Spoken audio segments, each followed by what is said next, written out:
Hello, everyone. Welcome to another edition of the It Doesn't Matter podcast. And we've got myself, John, and we've got the Dominican Dream, baby. This is Papi Plátano.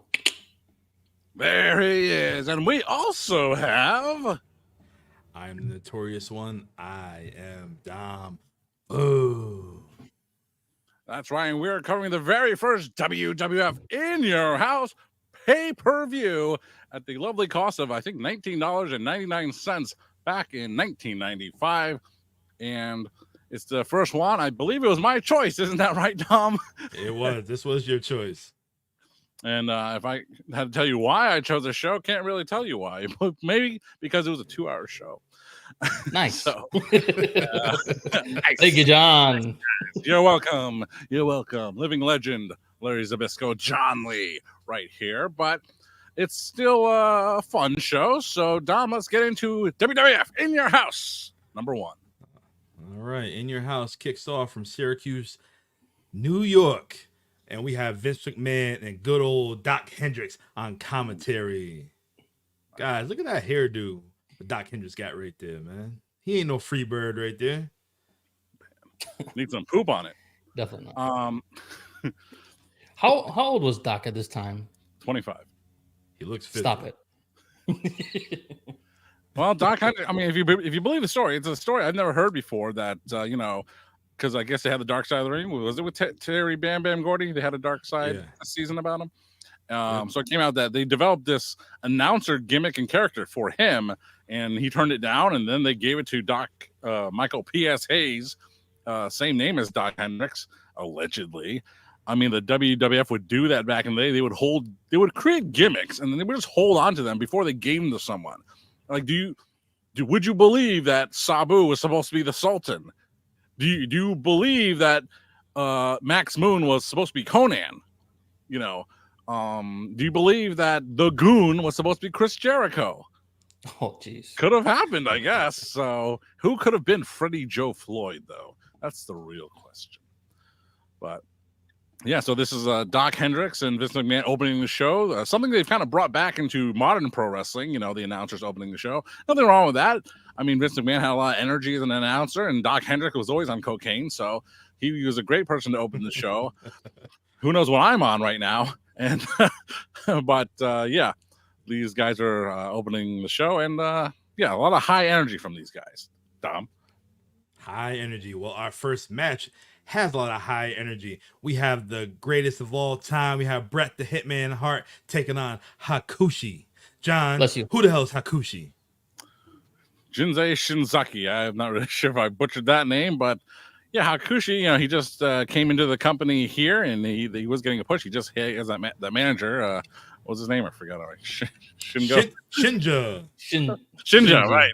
Shinja. I remember getting, because this Shinja, my ninja, what am I saying? I don't even know what I'm saying, but yeah, Hakushi was one of those guys, but this was still before the time I got into pro wrestling. I got into it later that year, December 1995. But I did remember getting WWF Full Metal, the album. I could not believe I actually found that in stores because there was no Amazon. Well, maybe there was, but there was no online shopping. There was no internet of substance at that time. So you had to go to the store, the Crystal Mall or Strawberries, and look for it with your little fingers. And I found it, and I bought it. I listened to it so much. And Hakushi's theme would come on there. It was a very beautiful song, a beautiful theme, but it was just an instrumental Japanese rain, I guess, which with Kazuchika Okada, Japanese and rain go together like sushi and soy sauce.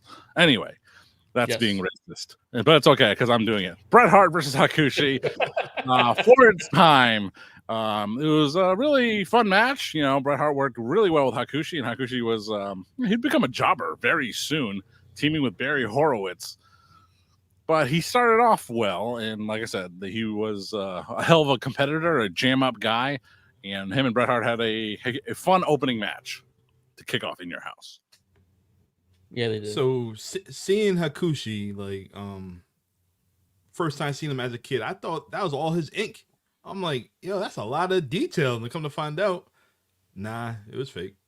It was fake What else? whatsoever. But this is a good opening match. But John, can you do you know the backstory of Hakushi and Bret Hart? Like how this feud begin?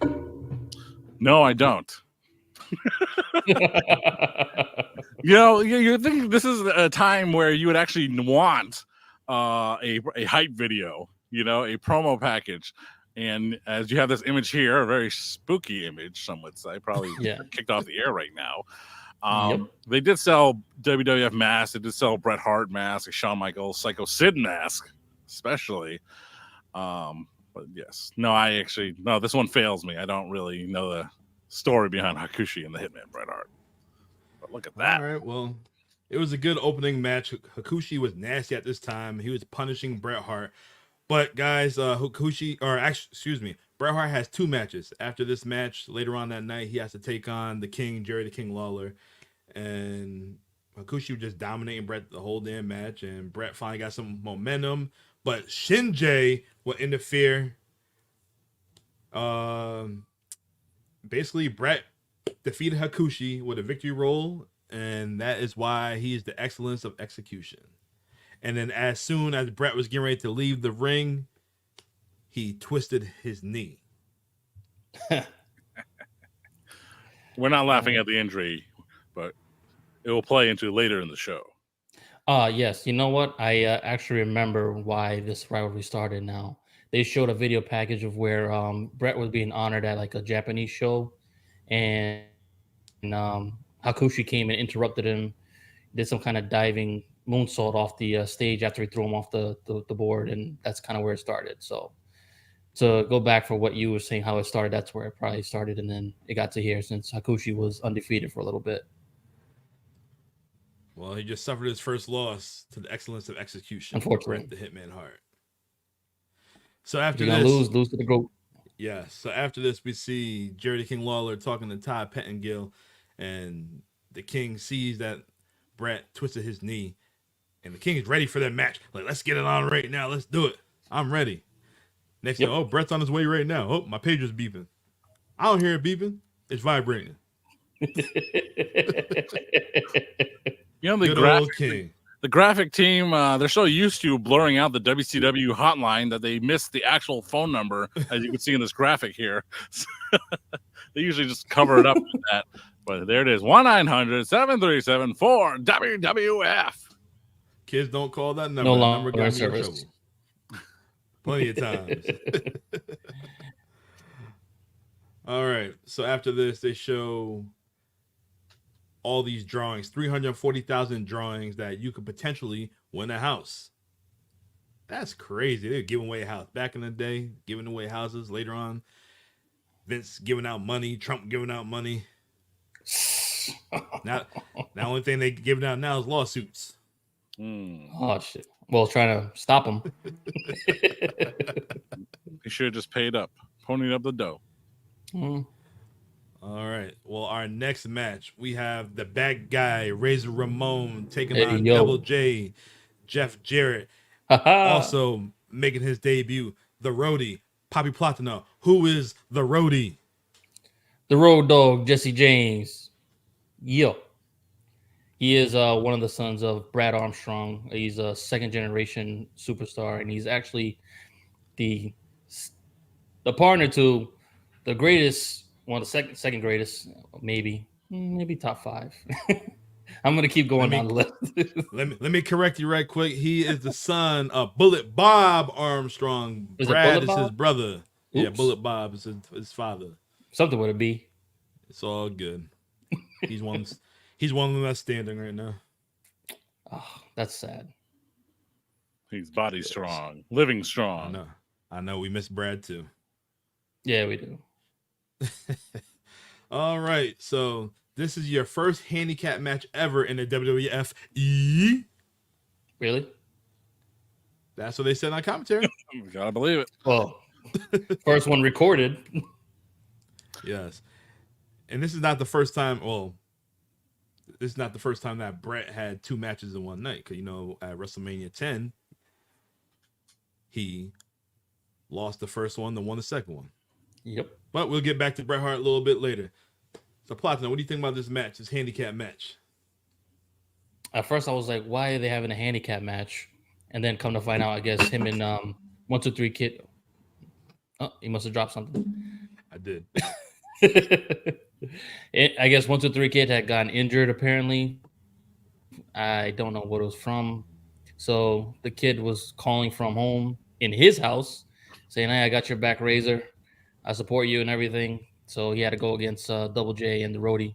It's a 2-on-1 handicap match. I wonder at this time. So they have the phone call of the 1-2-3 Kid, and he's watching the pay-per-view. I wonder if he had to pay the $19.99 to watch this pay-per-view, because they ain't have no streaming platform services nowadays. You can't punch in no code unless you have the black box. You know, he's illegal. Come on, man. Well, just think about the era that the WWF was in at this very time.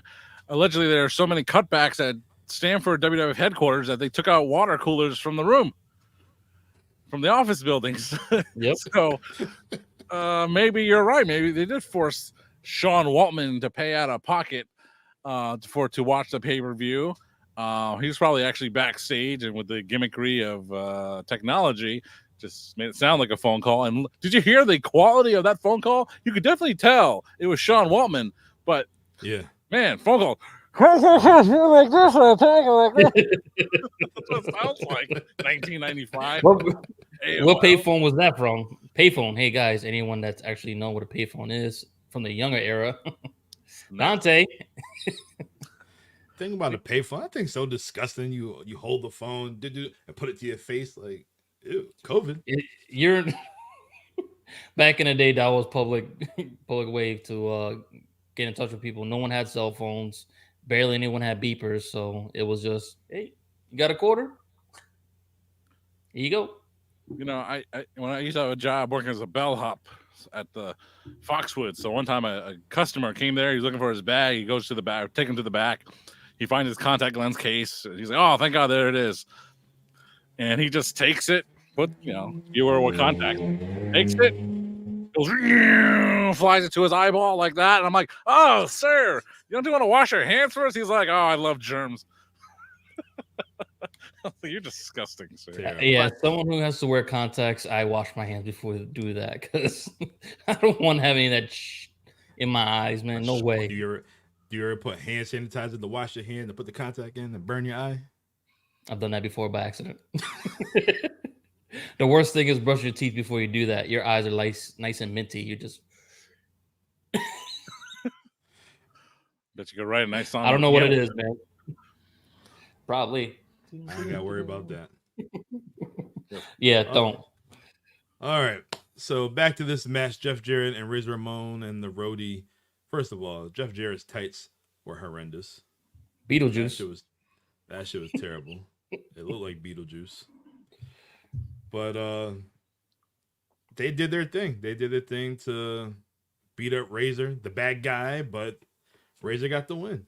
He did everything he had to do, and obviously, I say it every week, he overcame the odds, hit the Razor's edge on Jeff Jarrett, and he got the win.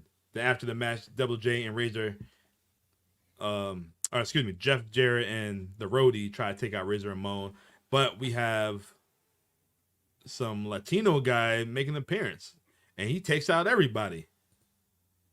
Who's this guy? That's Rene I have no idea.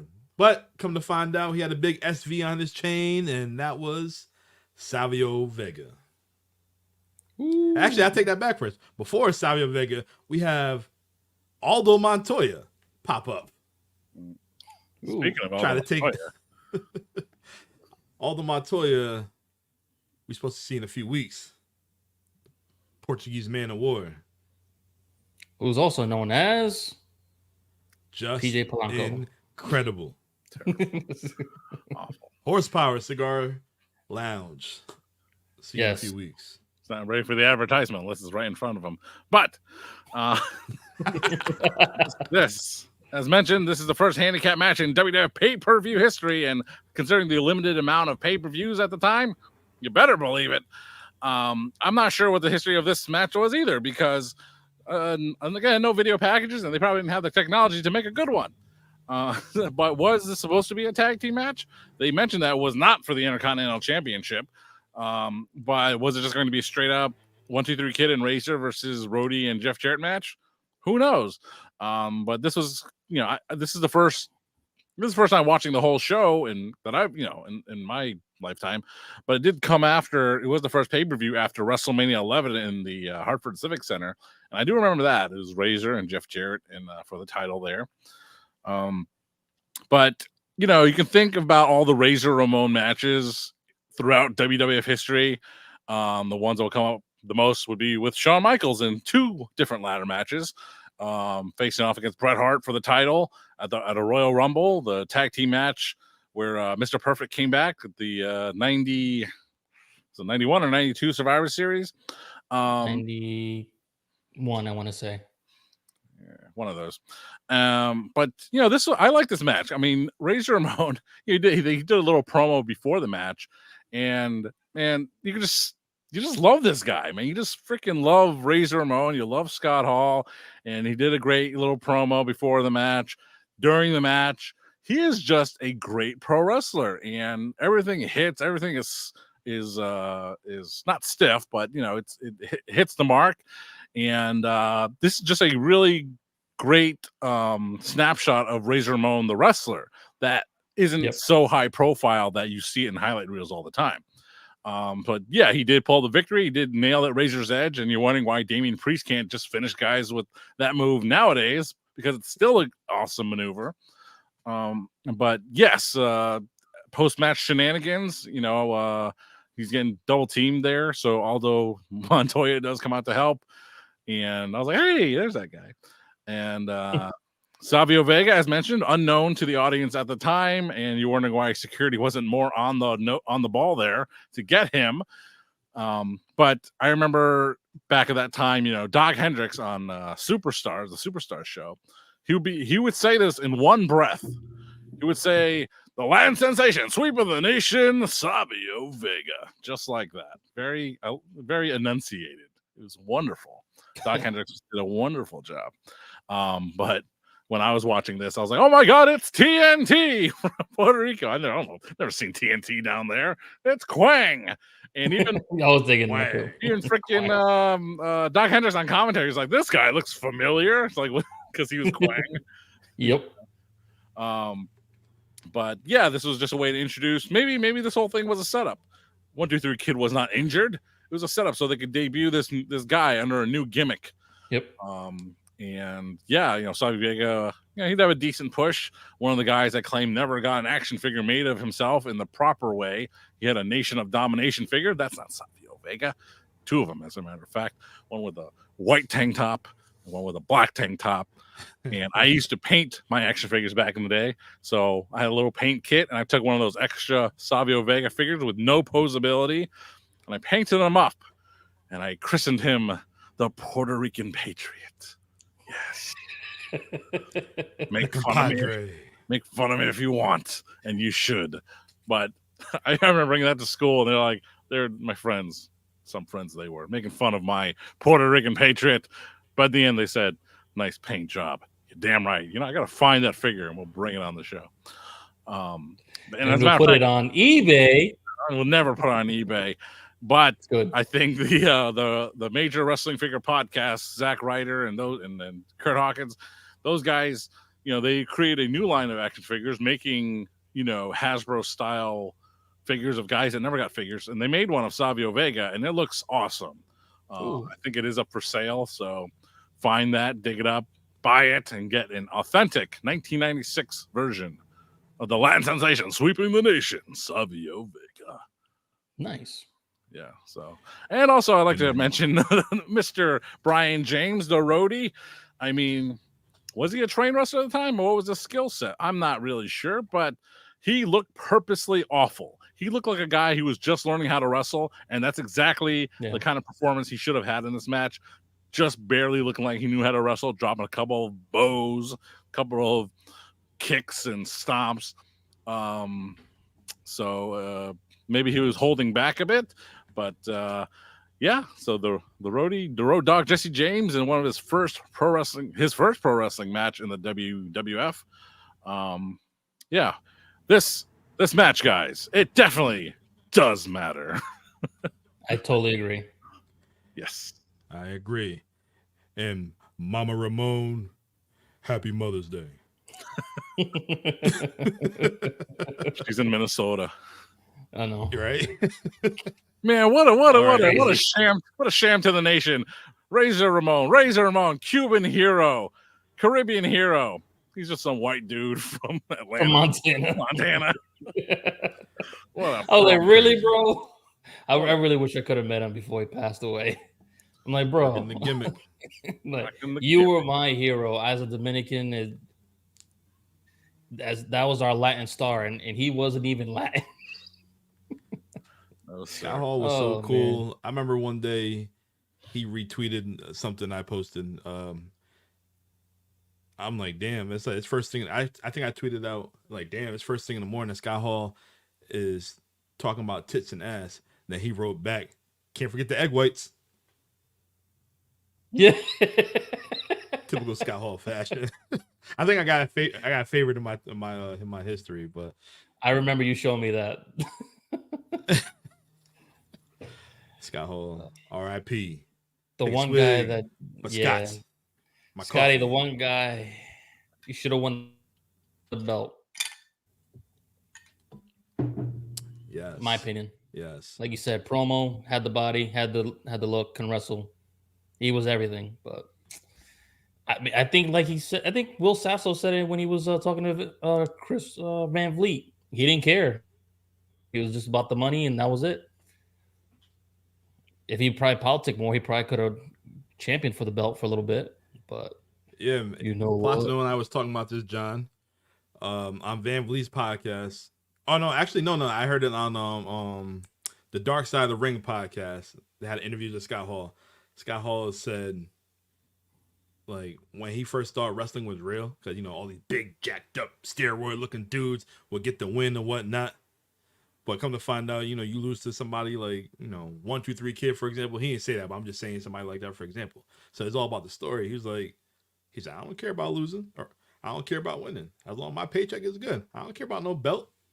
That was Scott Hall's mentality. Yep. That's the crazy thing. He's like, Bret takes it seriously. Bret wants to win the championship. Bret wants to keep the championship. He's like, whatever. Bret can keep the championship. I'll take Bret Hart's money and lose. Hey, Bret. Scott Hall. That is You two know what ways to me and look Big at this. Kev saying? We don't care. I love Will Sasso's fucking I'll have what impersonation. Evil's having. Let's see. We had Brugal mixed with a little bit of... All right, I have a question for y'all. All right. So, would you guys want to be champion and your name remembered, or would you want to do the Scott Hall route and just take the money? But either way, you still remember regardless because you had a lot of good moments in your career. Depends on my family situation. Obviously, I'm about to be a father, so I'm gonna need that money. I'm not gonna care about the championships at the time. I just want to make sure the family's good and we're living comfortable. We're not struggling. But as a single Abel, give me the championships, give me the accolades, give me all the merch and all that. Let me be the top dog, and I'll bitch and complain about not being on top. But as a family man, who gives a shit? Just give me the money. Shit, Scott got the money. He spent that shit on booze. I'm speaking for myself. Let's edit that clip to make Abel look really bad to his. I choose the money. He ain't having no Kool-Aid. It's a life battle. You're always going to have a problem with something, and once that issue is solved, then you're going to have a different problem. Yeah. So, if your problem is, if you can't find someone to be with, that is your main problem. You might work a lot and have a lot of money. I'm not speaking from personal experience or anything like that, but you can have you can have a decent amount of money, but don't have a personal life, or you can have a great personal life and have no money. So Scott Hall, he can say what he can say. That he had a big, he had what did I watch? I think wasn't it Dark Side? I don't know. I was watching something with Scott Hall on it, probably his Peacock documentary, and he had a nice house, and he's married, and he had a couple of kids, I think, right? Yep. So he had to support them. So of course he would need the money. He's like, I don't care. I could be the world champion, but if I can't pay for that house, who cares if I'm the world champion? That's his attitude. He's totally right. Bret Hart probably did save his money, did sleep at the airport like Mick Foley, and probably at that point, it's like, I am financially secure. I care more about my legacy because I have those other things taken care of. So it just depends on where you are where you are in your own personal life and who you can identify with. So some people can identify with the Bret Hart and his lifestyle. Some people can identify more with Razor Ramon's and Scott Hall's outlook on life, which just shows you why pro wrestling is for everyone. Yes. So Dom, what's your choice? Yes. My choice? Give me the money, baby. Give me the money. I'll buy a championship. Moments. Exactly. I could buy a championship. Razor had his moments. Everybody remember him standing at WrestleMania 10 on the ladder doing the pose with the 2 belts. Everybody remember that. Everybody knows when he came down the Raptors in WCW with 2 jobbers, and he came back, and that's how the whole NWO started. So he had his moments too. He has a legacy. He might not have the belts, but he could buy the belt. He could buy whatever he wants. Like he said, you don't know. Well, you know who I am, but you don't know why I'm here.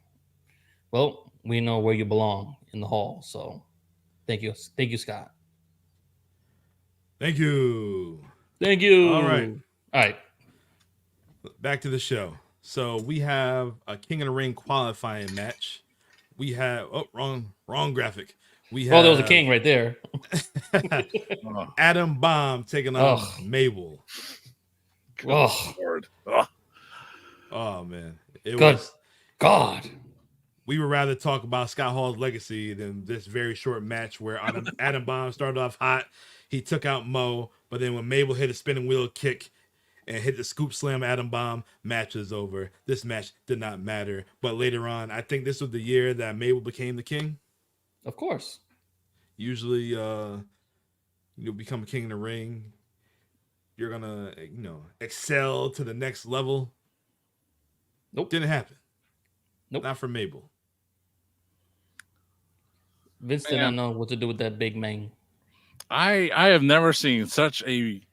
Well, I think I have, but for this show, I have never seen a bigger display of a guy with music, promo, pyro, a display, and a big failure as Adam Bomb was in this match with future King Mabel. Absurd, ridiculous. Jesus, like I know where his future was. I know where his career went. He, I went to WCW. It was Wrath and was part of Chronic. And man, this guy was the biggest disappointment in pro wrestling, not just WWF or WCW. In pro wrestling, he was just the biggest freaking failure. A J-Bron of the highest magnitude. But yeah, King Mabel, future King Mabel. They were gonna have him challenge Diesel at SummerSlam. So this is the start of that push. Pushing him to the King of the Ring title. God, this is awful, terrible. No wonder we spent so much time on Scott Hall's legacy. This match doesn't matter. It didn't matter. It's unanimous. It doesn't matter. I agree. But the next match is for your tag titles. We have the Rocket Owen Hart and his partner Yokozuna taking on Daddy Ass, Billy Gunn, and Bart Gunn of the New Age Outlaws, the Smoking Guns. Oh, there's that guy. There he is. You're talking about me? I am not a nugget. Oh, children love nuggets. So this is a fun fact. I believe Doc Hendrix said this on commentary. This is the first time Owen walked in as a champion in pay-per-view, and Bret, no champion at this time. Wow. I did catch that. Yeah. Fun facts. Strap facts. Add that to your knowledge. You know, the Smoking Guns had been an established tag team for at least 2 years by this point, but they seemed to get like no reaction. They just, I don't even think they got an entrance. Did they just like jump into their entrance like and they were in the ring, right? Or they were in the ring. Yeah, in the ring. What the hell? The Smoking Guns are still kind of over it. I mean, they would still be pushed throughout the next year in 1996. I keep bringing that up because that was my first year in wrestling. But yeah, Owen Hart and Yokozuna.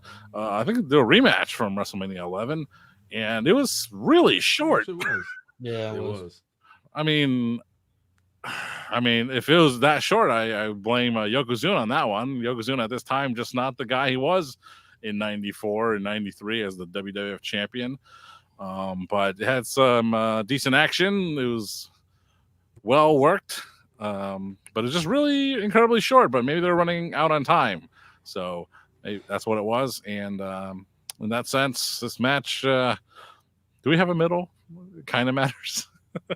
It kind of mattered. It sort of mattered. It kind of matters. So basically, the Guns worked on Owen, and Yoko got taken out by the ring apron, trying to splash or headbutt one of the Guns. They double team him. Then Yoko finally gets up, leg drop to Bart Gunn, I want to say. On the outside? Oh, man. On the outside. So yeah. 1, 2, 3, and that's it. Weak. That was it. Weak sauce. Oh, Lord. Yeah. All right, so after we see Diesel backstage, and he man. wishes everybody happy Mother's Day, and he's getting ready for his Sid match. He's getting all hyped up. Man, this Unfortunately, promo he lost his mother, too, recently, right? At that time. Yeah, he lost his mother. He's like, as everybody knows. Huh? Yeah, I think he lost his mother before or after Christmas, something like that. Yeah, right after he won the title. But yeah, this promo went all over the place, more than when I'm on the show speaking. I mean, he was going from talking about how Sid is a devastating competitor to making jokes to being really solemn about his mother, and then cracking jokes at the end again. I mean, this was kind of Kevin Nash's personality, to be like a smart ass, sarcastic guy. And I mean, he initially got over because he was such a badass bruiser guy for Shawn Michaels, and allegedly, he became WWF champion, started smiling a lot, lost his edge, I guess. But this is still early in his run as WWF champion, so he's still finding his way. But this is just a really bizarre interview. It was just bad. It was not a very good interview. Maybe he was copying too much from his opponent that evening. All right, so after this, we finally going to get Bret Hart and Jerry the King Lawler, but we see the King in the ring with his mother. Oh my god! And she said she wants to challenge Helen Hart after this match. Oh, and we see Bret backstage, and he said that his knee is 100%. So it's time.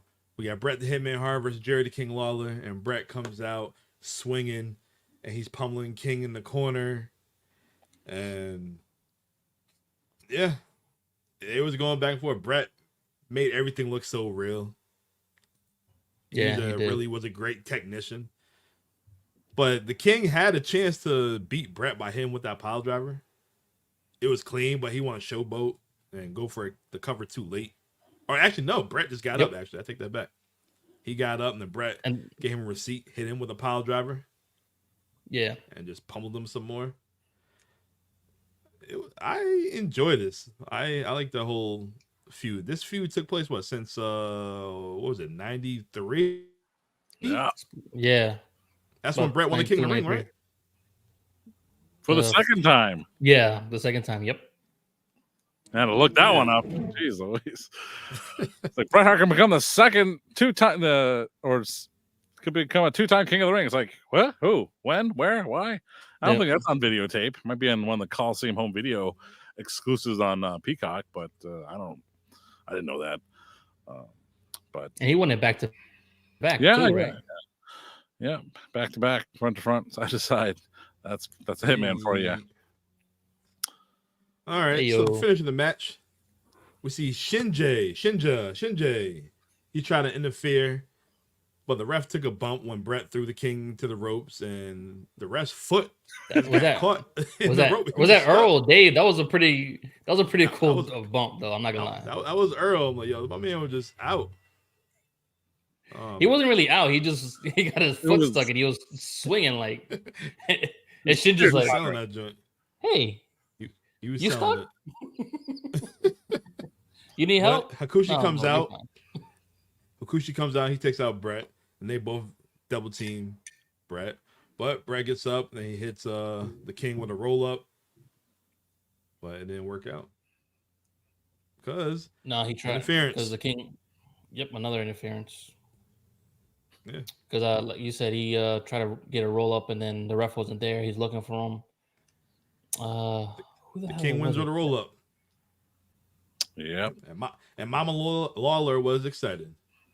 And after the match, they try to double team Bret, but Bret ducks, and Hakushi takes out Jerry Lawler. And yeah, that was it. That match, it was entertaining, but it mattered. I think it did. Man, Jerry Lawler was a hairy beast, that's for sure. So, that's the most memorable thing I got out of that match. It's like, geez, Louise, guy. This is before Manscaped. He's an animal. He is an animal. Well, it does matter because they continue the storyline that these two have kept on for so many years, which is so difficult. Most rivalries, they may last maybe 6 months in wrestling terms right now. That's pretty long nowadays, but for this to go 2-3 years, that shows the testament of these guys and the level of character that they can pull this off, because most guys can't do that, especially now. Our attention span is just like the sirens in the background. They're just gone after 10 seconds. Where's Scott Steiner at? How dare you? These guys are used to it. They've evolved, yes. Yeah, I guess you make a good point there. This match does matter because it did continue the storyline in a fashion that made you want to keep seeing it. Because sometimes you see these things, you're like, I've had enough. I'm good. Yeah. But you do want to see Bret Hart and King Lawler continue this feud, and they would in Kiss My Feet match, I think. Oof. Yeah. I was wondering, they didn't have that match just yet, did they? Not just yet. This is this is 95. I thought, when did Yankum debut? I thought he debuted in 94. Yankum debuted this year, I believe. 95? Would that be the next month? Yeah. He debuts soon, and then because Jerry's looking for another opponent for Bret, and then Yankum shows up. Yeah, because future spoiler, Jerry Lawler had to eat defeat, and because of that, he had to go find a dentist, and his personal dentist, was Dr. Isaac Yankum, D. And yeah, I mean, he was definitely a 1995 debut. So I think he faced Bret Hart at the SummerSlam that year. So no 1994 for that guy. But no. Yeah. All right. So we have a promo from everybody's favorite dummy. Yeah. Psycho Sid. Together. Time has run out. Just like the last grain of the hourglass, my friend. Time has run out for you. Your reign is over. A new man will be crowned the champion. You, my friend Diesel, you have become another one of my symbols. Another symbol of many victories that I will have. You will become a victim. Nothing you can do. No one to help you. Now, you have to meet the master. The ruler of the world. Ruler of the world. After hearing that promo, I was highly disappointed. I wanted to hear this man scream a little bit, raise his voice a little bit, but We ain't get that.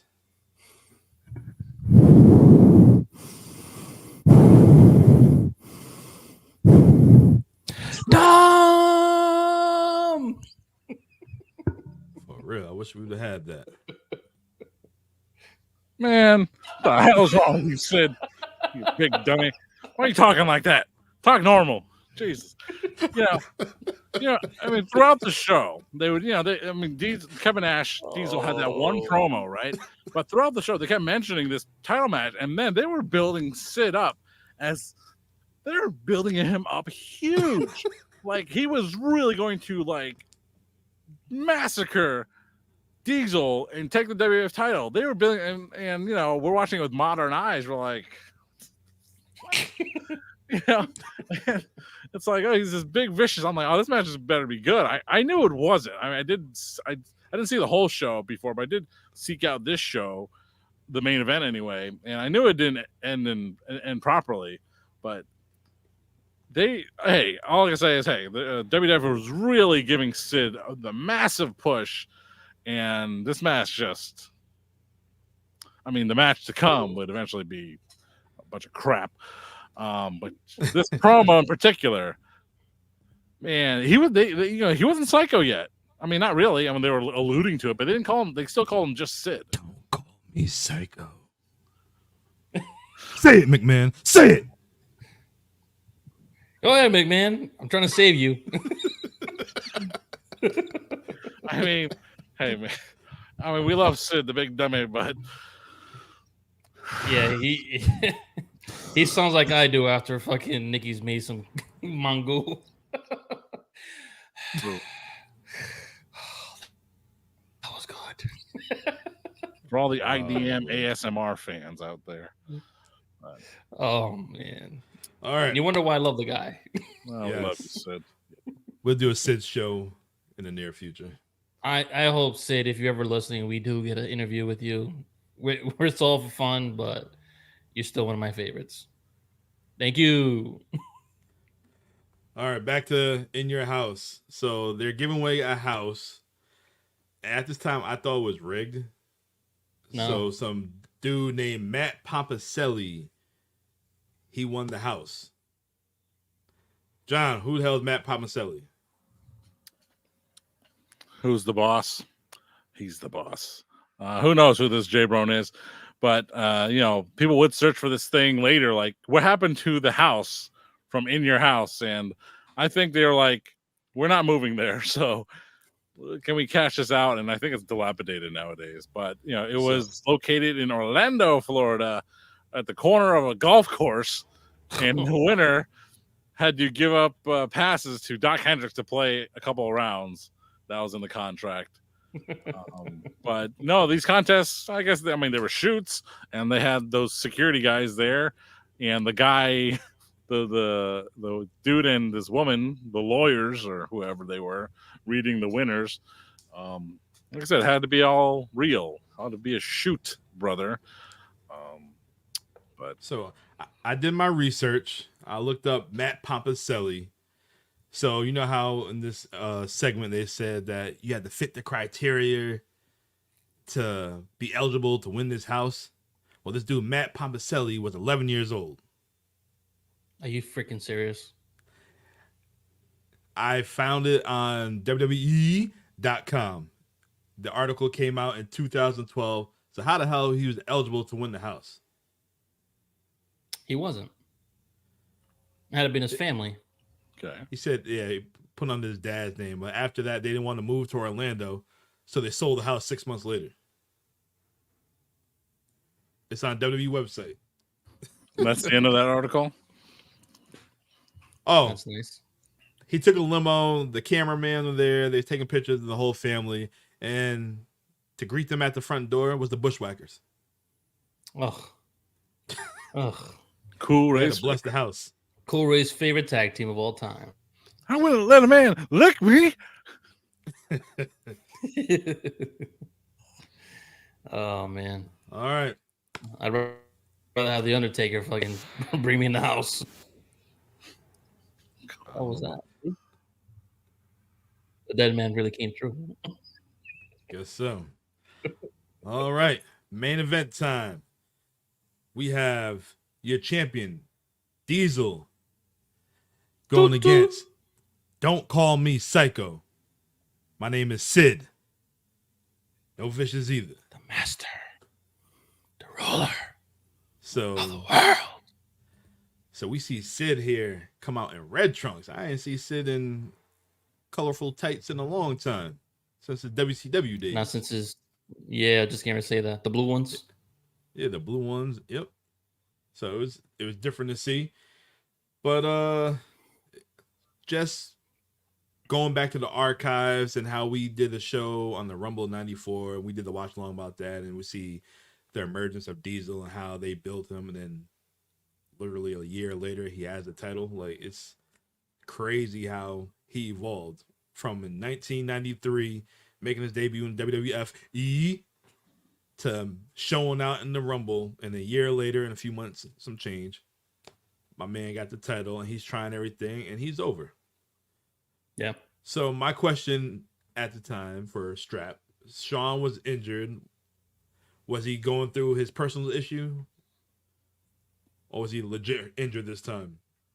Yeah, it's amazing what I'm revealing about myself, knowing nothing about it. Because, you know, I mean, we do shows from all eras, and usually I got a bunch of factoids about things, and I'm seriously drawing a big blank on these incidents from 1995. So no, I don't recall anything particular with Shawn Michaels at this time. I think maybe he just needed a break after WrestleMania. But yeah, Shawn Michaels was, they keep mentioning his name, but no, I got nothing. I got nothing for good old heartbreak. Shit.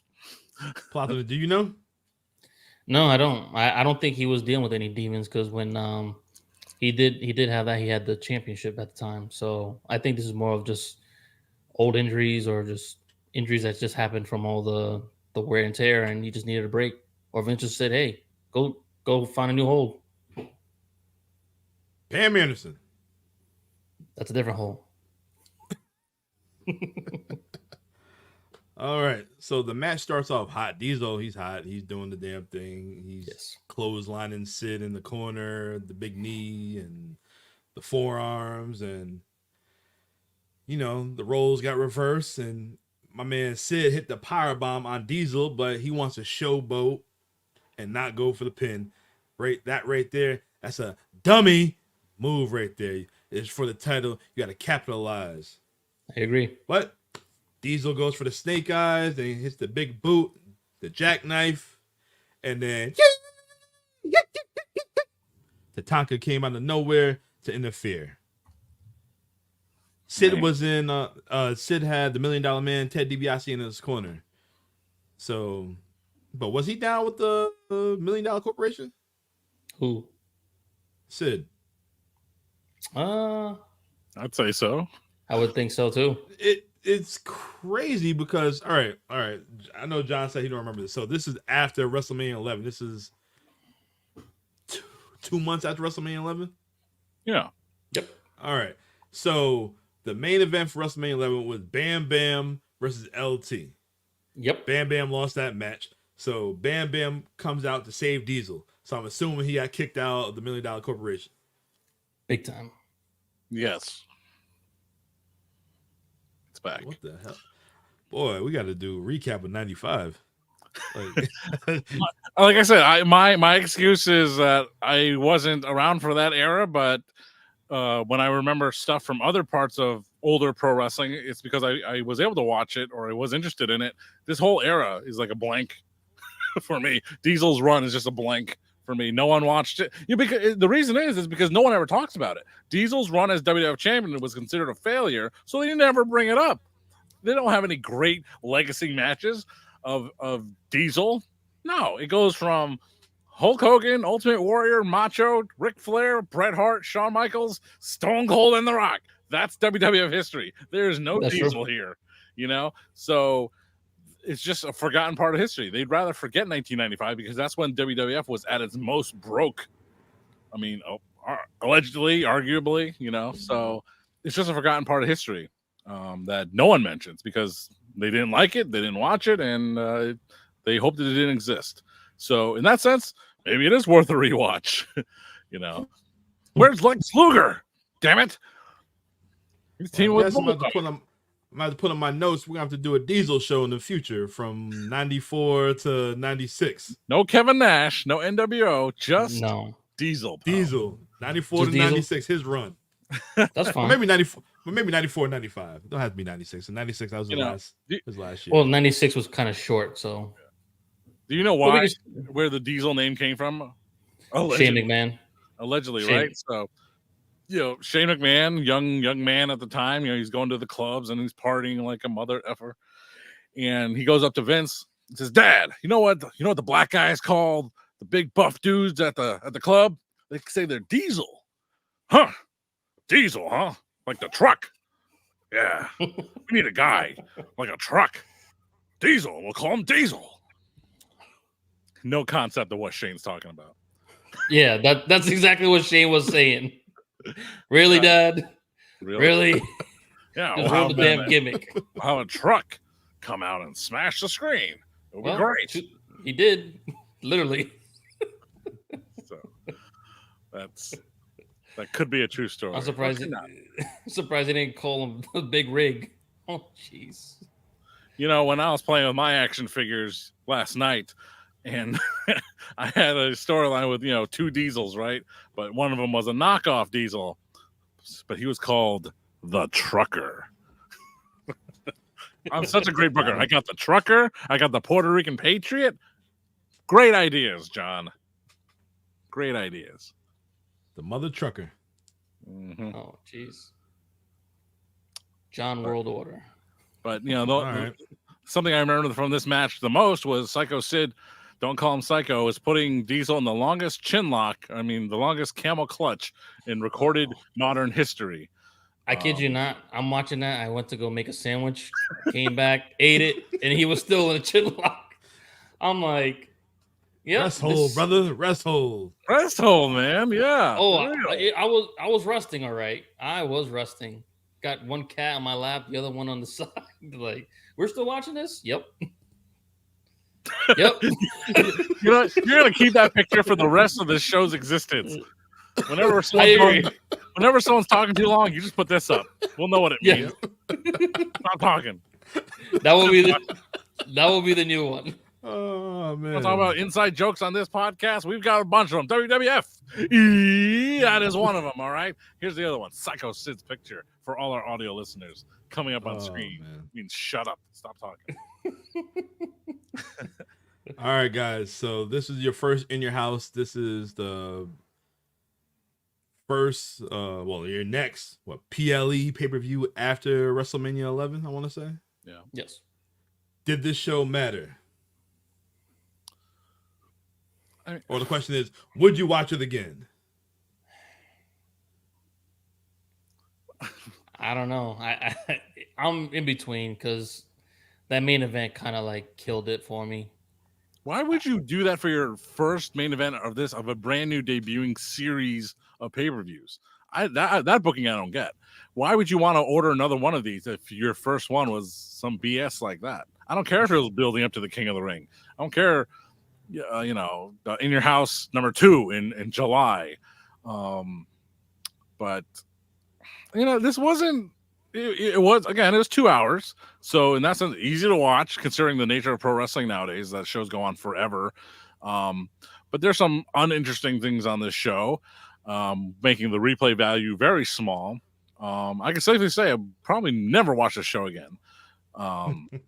But I would give the show as a whole still. I'd say it sort of matters. I'd give it right in the middle. It was some nice things to see. Oddly enough, the best thing to watch, if you do decide to watch this, people, is Razor Ramon. If you like Razor Ramon, check out this Razor Ramon first ever handicap match, and just enjoy the magic that Scott Hall performs as Razor Ramon, the character. Diesel and Sid didn't do much for anyone. It was also good showing for Bret Hart. So Bret Hart had a good night out with 2 performances, 2 matches. Yep. See, there's some good things, some bad things. But I wouldn't watch it again.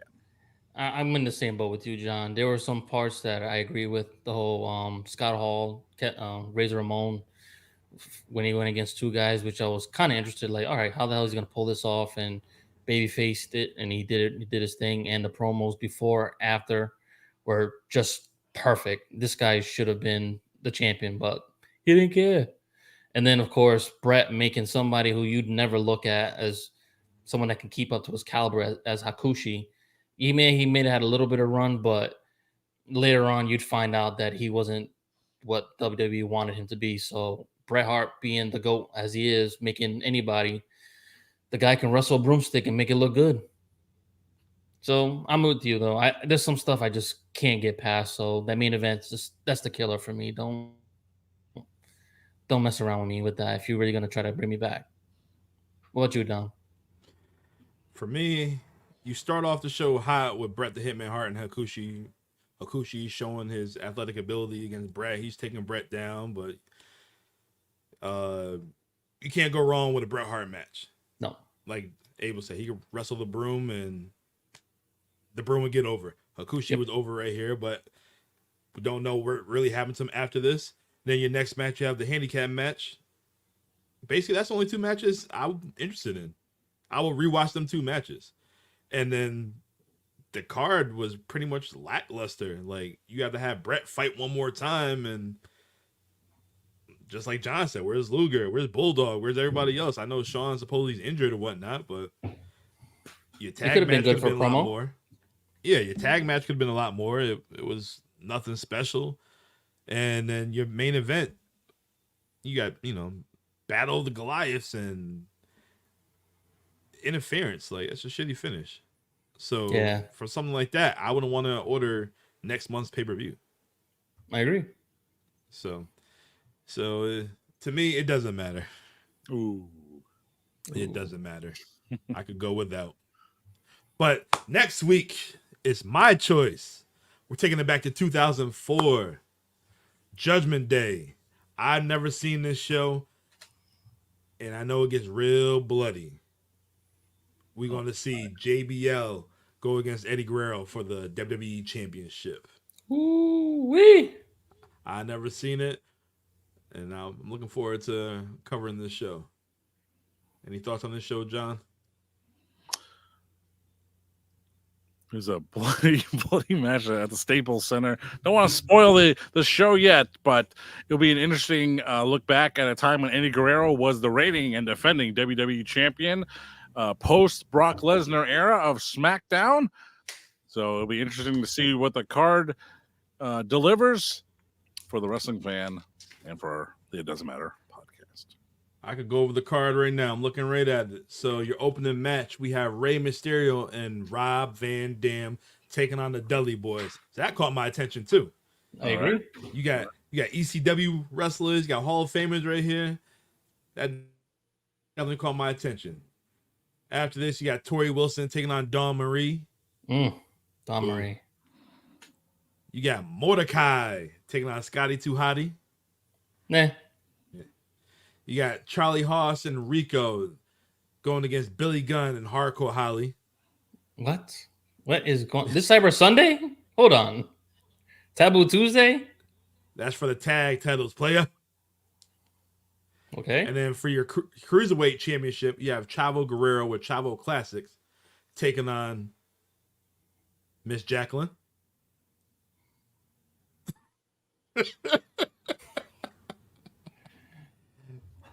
For your United States Championship. I'm glad you weren't around for that. For your United States Championship, you have John Cena defending his title against Rene Dupree. From Lyon, France. Suck mademoiselle. The Undertaker going against Booker T. Oh, that caught my attention. And like I said, in your main event, John Bradshaw Layfield against Eddie Guerrero. So just make sure you have the band-aids because you will see some sangre. Spanish for blood. Word of the day. Sangre. Accepted.